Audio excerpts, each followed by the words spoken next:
Hello friends, இன்றைக்கி நம்ம பார்க்க போகிறது ஜாப்பனீஸ் அனிமே சீரீஸான ஹெல்ஸ் பாரடைஸ் சீசன் 1 எபிசோட் 9 தான் இன்னைக்குள்ள வீடியோவில் பார்க்க போகிறோம். இந்த எபிசோட்ஸில் வந்துட்டு சில விஷயங்களை ஹிடன் டீட்டெயில்ஸாகவும் இன்டெரக்டாகவும் தான் சொல்லியிருப்பாங்க. பட் அப்படி சொன்னோம்னா கண்டிப்பாக உங்களுக்கு கதை புரியவே புரியாது. ஸோ நான் உங்களுக்கு எல்லாத்தையுமே டேரெக்டாகவே எக்ஸ்பிளைன் பண்ண ட்ரை பண்ணுறேன். சில விஷயங்களை நீங்கள் கொஞ்சம் பார்த்தே புரிஞ்சுக்கிட்ட ட்ரை பண்ணுங்கள். சரி வாங்க நம்ம இன்னைக்குள்ள கதைக்குள்ளே போகலாம். இன்றைக்கி நம்ம பார்க்க போகிறது ஹெல்ஸ் பாரடைஸ் சீசன் 1 எபிசோட் 9. நான் நிறைய இந்த இடத்த பற்றி தெரிஞ்சுக்கிட்ட எனக்கு இன்னும் கன்ஃபியூஷன் அதிகமாகுது அப்படின்னு சென்டா சொல்கிறான். காபிமாரி என்ன யோசிக்கிறேன் சாகரி கேட்கிறா. ஒன்றும் இல்லை, நம்ம ஹீரோ சொல்கிறான், நான் இதை பற்றி அதிகமாக தெரிஞ்சுக்கிட்ட எனக்கு இன்னும் புதிர்கள் அதிகமாயிட்டே தான் போகுது அப்படின்னு சென்டா சொல்லவோ, சரி நீங்கள் ரெஸ்ட் எடுங்க, நான் வேணா இதை பார்த்துக்கிட்டேன் அப்படின்னு சாகரி சொல்கிறா. ரெஸ்ட் எல்லாம் எனக்கு தேவையில்லைன்னு சொன்ன சென்டா குளிச்சுட்டு வந்து நல்லா கொரட்டை விட்டு தூங்கிட்டு இருக்கான். நம்ம ஹீரோ மட்டும் தான் முழிச்சிருக்கான்.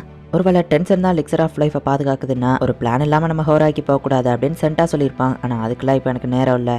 ஹோராக்கு சொன்னதை வச்சு பார்க்கும்போது நான் சவுத் சைடு போனால் தான் அந்த டென்ஷன் இருக்கிற பிளேஸ்க்கு போக முடியும். இந்த ஃபாகெல்லாம் ரொம்பவே திக்காக இருக்குது, புகை மூட்டத்தில் என்னால் பார்க்க முடியல அப்படின்னு நம்ம ஹீரோ ஃபாஸ்ட்டாக போயிட்டு இருக்கான். ஓம் அப்படிங்கிற மாதிரி ப்ரேயர் சவுண்டு கேட்குது. ஹோக்கு மாதிரியே எல்லாருமே அங்கே இருக்கிறது ட்ரீ மான்ஸ்டர் மாதிரியே தான் இருக்குது. எல்லாமே ப்ரே பண்ணிட்டு இருக்கிற மாதிரி தெரியுது. அண்ட் நம்ம ஹீரோவை எந்த ட்ரீயோ கண்டுக்கிடல. அட்டாக் பண்ண போகிறதா இருந்தால் இந்த இடத்த பற்றி தெரிஞ்சுக்கிடணும் அப்படின்னு சென்டா சொல்லியிருப்பான். இதை பற்றி தெரிஞ்சுக்கிறதுக்குலாம் எனக்கு இப்போ நேரம் இல்லை. எலிக்சர் ஆஃப் லைஃபை கண்டுபிடிச்சு நான் சீக்கிரமே திரும்ப போகணும் அப்படின்னு நம்ம ஹீரோ யோசிக்கிறான். இந்த இடமும் பார்க்க ஒரு காலத்தில் அழகாக தான் இருந்தது. பட் உண்மையான ஷின்ஷெக்யூவே ஹோராய் தான் அப்படின்னு அந்த ட்ரீ மான்ஸ்டர் சொல்லியிருக்கோம். ஒரு பெரிய கேட் இருக்கிற மாதிரி தெரியுது. அதை திறக்கலான்னு போனால் ஒரு டென்ஷன் பின்னாடி வந்து நிற்கிது. டக்கு நம்ம ஹீரோ சென்ஸ் பண்ணுறான். நம்ம ஹீரோவை பார்த்துட்டு அது ஷாக் ஆகுது. பார்க்க ஹியூமன் மாதிரி இருந்தாலும் இது ஒரு மான்ஸ்டர் தான் அப்படின்னு நம்ம ஹீரோ பார்க்குறான். அடச்சா, நான் டியூட்டியில் இருக்கிற அன்றைக்கி தான் எல்லாரும் வரணுமா? பேசாம நீ இன்னைக்கு திரும்ப போயிறேன், நான் இன்னைக்கு நிறைய பேர் கூட ஃபைட் பண்ணிட்டேன் அப்படின்னு சொல்லவும், எலிக்சர் ஆஃப் லைஃப் எங்கே இருக்குன்னு உனக்கு தெரியுமா அப்படின்னு நம்ம ஹீரோ கேட்குறான். அப்போ வர வழி இல்லை, டென்ஷன் அட்டாக் பண்ணுது. நம்ம ஹீரோவை போய் அட்டாக் பண்ணுறான். அதோட கை உடஞ்சிருது. அது கழுத்தை உடச்சாலும் அது அசால்ட்டாக ஹீல் ஆகுது. நம்ம ஹீரோ பார்க்குறான். அங்கே ஃபாஸ்ட்டாகவும் இருக்கு. ஃபாஸ்ட்டாக போயிட்டு நம்ம ஹீரோ அதோட கழுத்தை திரும்பவும் உடச்சு நென்போ அசிட்டிக் பிளேஸ் யூஸ் பண்ணி மொத்தமாக அதை எரிக்கிறான். அது பாதி எரிஞ்ச உடம்போட வந்து டக்கு நம்ம ஹீரோவை அட்டாக் பண்ணிடுது. அந்த ஒரு அட்டாக் ரொம்ப ஸ்ட்ராங்காக இருக்கு. ஹியூமன்ஸை டானா மாத்துறதுக்கு அவங்க உயிரோட இருக்கணும். பட் நான் இப்போ இவனை கொண்டுட்டேனே அப்படின்னு அந்த டென்ஷன் யோசிக்குது. தப்பா யோசிக்கிற அம்மா, நீ டென்ஷன் தானா அப்படின்னு நம்ம ஹீரோ கேட்கவா. முதல்ல நீ ஹியூமன் தானான்னு டென்ஷன் நம்ம ஹீரோவை பார்த்து கேட்குது. இப்போ இவங்க ரெண்டு பேரும் ஃபைட் பண்ண ஆரம்பிச்சாங்க. இதனால் வேற நான் எத்தனையோ ஹியூமன்ஸ் கூட சண்டை போட்டிருக்கேன். ஆனால் பல சென்ச்சுரிஸா ஓன் லெவலுக்கு ஸ்ட்ராங்கான ஒரு ஹியூமனை நான் பார்த்ததே இல்லை அப்படின்னு டென்ஷன் சொல்லவும், எலிக்சர் ஆஃப் லைஃப் எங்க இருக்குன்னு நம்ம ஹீரோ கேட்கறான். அதோட கை க்ளோவாகி நம்ம ஹீரோவை அதை அட்டாக் பண்ண ட்ரை பண்ணுது. இது இம்மார்டலா இருக்கு. அண்ட் அசிட்டிக் பிளேஸும் இதை கொள்ளல. வீக்னஸ் இருக்குமா? இதை கொள்றதுக்கு ஏதாச்சும் ஒரு வழி இருக்குமா அப்படின்னு நம்ம ஹீரோ அதை பைக்கில் கிக் பண்ணும்போது அவ்வளோ நேரம் ஹீலிங் ஆகிட்டு இருந்த அந்த டென்ஷனுக்கு வாயில இருந்து ரத்தம் வருது. இந்த தடவை இது டிஃப்ரெண்டாக ரியாக்ட் பண்ணிருக்கு. ஸோ ஒருவேளை அது அதோட வீக்னஸாக இருக்குமா நம்ம ஹீரோ யோசிக்கிறான். இவ்வளோ நேரம் ஆம்பளையா இருந்தது இப்போ லேடியா மாறிடுச்சு. நீ இவ்வளோ ஸ்ட்ராங்கா இருக்குன்னா மேபி நீயும் சரி அதை வந்துட்டு சொல்லி பிரோஜனம் இல்லை அப்படின்னு இப்போ நம்ம ஹீரோ கண்ணுக்கு தெரியாத ஒரு அட்டாக் வச்சு அதை அட்டாக் பண்ணுது. என்னாச்சு, இது ஒரு விண்ட் அட்டாக்கா? இல்ல கண்டிப்பா இது விண்ட் அட்டாக்கா இருக்காது. பட் இவ்வளவு தூரத்துல இருந்து அது எப்படி என்ன அட்டாக் பண்ணுது? இது எனக்கு தெரியாத ஒரு பவர். நம்ம ஹீரோ அன்கான்சியஸ் ஆக போகும். வைஃப் ஞாபகம் வந்த உடனே அனலைஸ் பண்றதுக்குலாம் எனக்கு நேரம் இல்லை. அதால ரீஜென்ரேட் ஆக முடிஞ்சதுன்னா அது ரீஜென்ரேட் ஆக முடியாத அளவுக்கு நான் ரொம்பவும் ஃபாஸ்டா அதை டேமேஜ் பண்ணணும். அந்த ஃபைட்ல என் கண்ணு, காது, மூக்கு எல்லாத்தையும் நான் இழந்தாலும் பரவாயில்ல, ஈவன் நான் செத்தாலும் பரவாயில்ல, நான் கண்டிப்பா திரும்ப போவேன் அப்படின்னு சொல்லி நம்ம ஹீரோ அதை டெஸ்ட்ராய் பண்றான். இவன் உண்மையிலேயே ஹியூமன் தானே டென்ஷனே ஆச்சரியப்படுது. நீ இன்னும் சாகலன்னு எனக்கு தெரியும். எலிக்சர் எங்க இருக்கு அப்படின்னு நம்ம ஹீரோ கேட்கறான். இப்போ நான் என்ன பண்றது, அவங்க என்ன கண்டிப்பா திட்ட போறாங்க அப்படின்னு அந்த டென்ஷன்ஸ் இருக்குது. அது உடம்புல இருந்து பூவா போத்து இப்போ ஒரு பூலையே ஒரு பெரிய மான்ஸ்டர் மாதிரி ஒன்று கிரியேட் ஆகுது. இந்த ஐலாண்டுக்கு வந்து தெரியாத புது மான்ஸ்டர் நான் சமாளிக்கிறது இது ஒன்று எனக்கு புதுசு கிடையாது. என்னால் அதை டெஸ்ட்ராய் பண்ண முடியும் அப்படின்னு நம்ம ஹீரோ நிதானமாக அதை அட்டாக் பண்ணலாம் ரெடி ஆகிறான். அது தண்டர் ஷாக் கொடுத்து நம்ம ஹீரோவை அட்டாக் பண்ணுது. அது கல்லை வச்சு தூக்கி அடிக்குது. ஆனாலுமே நம்ம ஹீரோ தப்பிக்கிறான். நம்ம ஹீரோ உடம்புல சுத்தமா ஸ்ட்ரென்த்தே இல்லை. பட் அப்பா கூட நம்ம ஹீரோ போராடிக்கிட்டே தான் இருக்கான். அந்த ஃப்ளவர்ஸ் மாதிரி இருக்கு, நென்போவை யூஸ் பண்ணலாம் அப்படின்னு நம்ம ஹீரோ எந்திக்க போனா பாடியை அசைக்க கூட முடியல. இந்த ஐலாண்டுக்கு வந்ததுல இருந்தே நான் ஃபைட் மட்டுமே பண்ணிட்டு இருக்கேன். என் பாடி அதோட லிமிட்டை ரீச் பண்ணிட்டு இங்க இருக்கிற கிரீச்சர்ஸ் எல்லாம் பார்க்கும்போது இது ரியல் மாதிரியே இல்லை. ஒருவேளை நான் கெட்ட கனவுல இருக்கேனா அப்படின்னு நம்ம ஹீரோ யோசிக்கிறான். ஓ, ஒரு வழியா எந்திரிச்சிட்டிங்களா?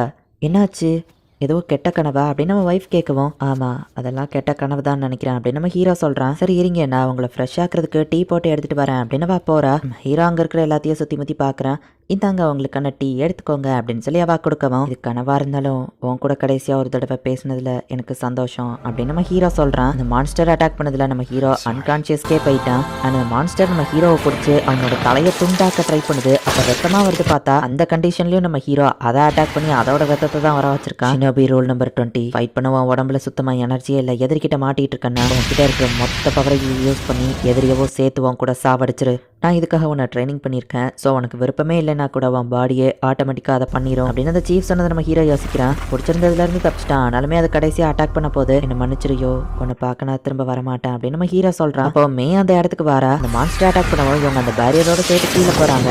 மே நீங்க என்ன பண்ணிட்டு இருக்க அப்படின்னு சொல்லி இந்த டென்ஷன் யோசிக்குது. காபி மாதிரி ஓடிட்டான், என்ன மன்னிச்சிருங்க அப்படின்னு சென்டா வந்து சொல்றான். சரி நம்ம அவனை தேடி போலான்னு சாகரி சொல்லவும், ஆல்ரெடி நான் போய் பார்த்தேன், ஃபாரஸ்ட் ரொம்ப ஃபாகியா இருக்குன்னு சொல்லவும், அதுக்குள்ள போனா தொலைஞ்சிருவீங்க, வழியை கண்டுபிடிக்கிறது கஷ்டம் அப்படின்னு அந்த ட்ரீ மான்ஸ்டர் சொல்லுது. யாருக்கு தெரியும், காபி மாதிரி செத்துருக்கலாம், வழி தெரியாம போய் நம்மளும் தொலைஞ்சு போக வேணாம். ஃபைட்டுன்னு வந்துட்டு அவன் யூஸ்ஃபுல்லா தான் இருப்பான், பட் அவனை அதனை போய் உயிரை விட்டான். அது போக ஆசைமா நீங்க இருக்கீங்க, அப்புறம் என்ன கவலை அப்படின்னு யூசரியா கேட்கவும், மேபா அவனை ஃபாலோ பண்ணி போயிருப்பான்னு நினைக்கிறேன், சோ நான் உங்களுக்கு வழி காட்டுறேன் அப்படின்னு அந்த ட்ரீ மான்ஸ்டர் சொல்லுது. அட நம்ம காபி மார்க்கு எதுவும் ஆயிடக்கூடாது, சோ நம்ம அவனை தேடி போலாம் அப்படின்னு சொல்லி யுசரியா டக்குன்னு மாறிடுதா. ஹோராகி போறதுக்கு அந்த ட்ரீ மான்ஸ்டர் உங்களுக்கு வழி காட்டுது. யுசரியா பாத்து வா அப்படின்னு சொல்லி சென்டா சொல்றான். வழி காட்டுறதுக்கு தான் ஆள் இருக்குல்ல, அப்புறம் என்ன சாகரி உனக்கும் அதை பத்தி கியூரியஸா இருக்குல்ல, அந்த டென்ஷன் கேட்கவும், ஹோரால டென்ஷன் இருக்குன்னா கண்டிப்பா நம்ம போற வழியில அதை மீட் பண்ணுவோம் சாகரி சொல்லவும், டென்ஷன் மொத்தம் 7 இருக்கு அப்படின்னு கோகோ சொல்றான். எனக்கு ஆம்பளையா இருந்தா தான் பிடிக்கணும் ஒரு டென்ஷன், பொம்பளையா இருந்தா தான் பிடிக்கணும் இன்னொரு டென்ஷன் சொல்லுது. எனக்கு ஆம்பளையா தான் இருக்கணும்னு எல்லோ ஹேர் சொல்லவும், ஆனா அன்னைக்கு என் கூட பொண்ணா இருந்தா அப்படின்னு சொல்லி பிங்க் ஹேர் கேக்குது. அப்ப இந்த இடத்துக்கு இன்னொரு டென்ஷன் வருது. அதுதான் கிட்டத்தட்ட கொஞ்சம் லீடர் மாதிரி தெரியுது. கொஞ்ச நாளைக்கு முன்னாடி சில ஹியூமன்ஸ் இந்த ஐலாண்டுக்கு வந்திருக்காங்க.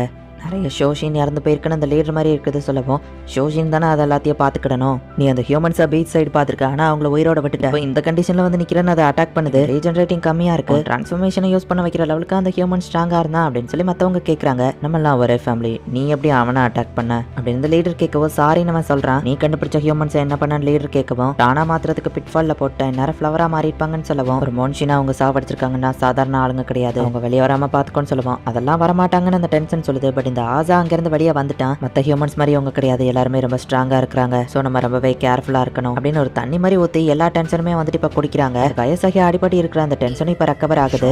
7 பேரான்னு கேட்கவும், ஆக்சுவலி லெஜண்ட் ஸ்டோரி படி ஜஸ்ட் ஒரே ஒரு ஸ்ட்ராங்கர் ஹெர்மிட் தான் வந்து தன்னை 7 பார்ட்டா பிரிச்சுக்கிச்சான். ஒரே ஆள் கிட்ட இருந்து பிரிஞ்சு வந்திருந்தாலுமே அது எல்லாத்துக்கும் தனித்தனி எமோஷன், தனித்தனி வேலைகள் இருக்கு. நான் சின்ன பையனா இருக்கும்போது தான் இந்த கதையை கேட்டேன், சோ இது உண்மையா என்னன்னு எனக்கு தெரியாதுன்னு சொல்லவும், நீ சின்ன பையனா அப்போ ஒரு லீஃபா இருந்திருப்பியான்னு யூசரியா கேட்கிறா. இல்ல நானும் உங்களை மாதிரி ஹியூமனா தான் இருந்தேன். 1000 வருஷத்துக்கு முன்னாடி இந்த வில்லேஜ்ல நிறைய ஹியூமன்ஸ் இருந்தோம், பட் ஒரு டிசீஸ் பரவி எல்லாரும் இந்த மாதிரி ட்ரீயா மாற ஆரம்பிச்சாங்க. ஃபுல் ட்ரீயா மாறினாங்கன்னா அவங்க கான்சியஸ்னஸ் போயிடும். கான்சியஸ்னஸ் போகிறதுக்கு முன்னாடி எல்லாரும் இந்த இடத்துல கேதர் ஆகும். நாங்க ப்ரே பண்ணா கடவுள் ஹோராய்க்குள்ள எங்க சோலை அலோவ் பண்ணுவாங்க. இவ தான் என் பொண்ணு, என் ஃபேமிலியில ஃபர்ஸ்ட் இவளுக்கு தான் அந்த டிசீஸ் பரவுச்சு. என்னோட கான்சியஸ்னஸும் கொஞ்சம் கொஞ்சமா போய்கிட்டு தான் இருக்கு. கடவுள்கள் மனசு வச்சாதான் எங்க சோல் ஹோராய்க்குள்ள போக முடியும், தான் எல்லாரும் ப்ரே பண்றாங்க அப்படின்னு ஹோகோ சொல்றான். அபிமாருக்கு எதுவும் ஆயிருக்க கூடாதுன்னு சாகரி நினைக்கிறா. இங்க இருக்க இந்த பொண்ணு தான் என்ன காப்பாத்தினால. அதுங்கெல்லாம் ஹெர்மிட்ஸோ காட்ஸோ கிடையாது, அதுங்கெல்லாம் மான்ஸ்டர்ஸ், நான் அதை டெஸ்ட்ராய் பண்ணி ஆகணும். காட்ஸ் இல்ல, சோ அதுங்களுக்குள்ள கண்டிப்பா ஒரு வழி இருக்கும். மேபி நிறைய பேர் கூட சேர்ந்து நான் அட்டாக் பண்ணா நம்ம ஹீரோ யோசிக்கிறான். நான் கூட எவனா மொக்கையான ஆள் தான் அங்க இருப்பான்னு நினைச்சேன், ஆனா நீ அந்த ஷினோபி தானே, உன்னை பார்த்தா வீக்கா தெரியுது சாகரடியா அப்படின்னு டாமியா கேட்கறான். இந்த இடத்துல இந்த எபிசோட் முடியுது.